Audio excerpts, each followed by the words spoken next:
सवाल ये पूछा गया है कि नेटवर्क मार्केटिंग या मल्टी लेवल मार्केटिंग ये जायज़ है या नाजायज़ है।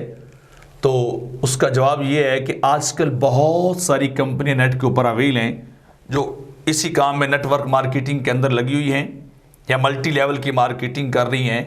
तो उनके अंदर किसी न किसी लेवल पर कोई ना कोई ऐसी शर्त या कोई ना कोई ऐसी फासद चीज़ पाई जाती है जो कि उसके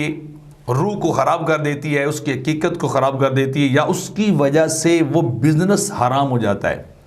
क्योंकि जो नेटवर्क मार्केटिंग का सिलसिला है या मल्टी लेवल मार्केटिंग का सिलसिला है, इसमें प्रोडक्ट्स को कम बेचा जाता है बल्कि कमीशन जो है वो बनाया जाता है कि आप एक बंदा आपका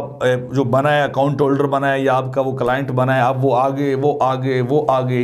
ये चलाते जाते हैं और इसके अंदर वो गैम्बलिंग जुए वाली शक्ल पाई जाती है कि हो सकता है आप वो मतलूबा पॉइंट्स हासिल कर लें तो आपको कुछ मिल जाएगा, और अगर आप अपने मतलूबा पॉइंट्स जो हैं रिक्वायर्ड पॉइंट्स जो है वो हासिल नहीं कर सके तो आपको कुछ भी नहीं मिलेगा। ये बहुत सारी कंपनियां हैं, बहुत सारी शक्लों में आ रही हैं। हर दूसरे दिन कोई ना कोई कंपनी ऐसी लॉन्च हो जाती है, लेकिन उनके अंदर जाके वो रूह एक ही पाई जाती है। यह बिजनेस की बाज़ का सूरत है, अगर बिजनेस भी करते हैं तो बाज़ ऐसी सूरतें पाई जाती हैं उनके अंदर के जिनके अंदर गरर आता है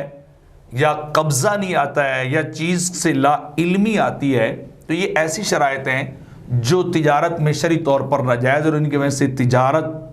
जो है वो दुरुस्त नहीं होती। तो लिहाजा network marketing multi level marketing के बिज़नेस से इंसान को कभी मुंसलिक नहीं होना चाहिए। इसमें गैम्बलिंग भी है, इसमें गरर भी है और इसमें जो है वो लोगों का नुकसान है, और ऐसी कोई सूरत शरीयत के अंदर जो है वो जायज़ नहीं होती है।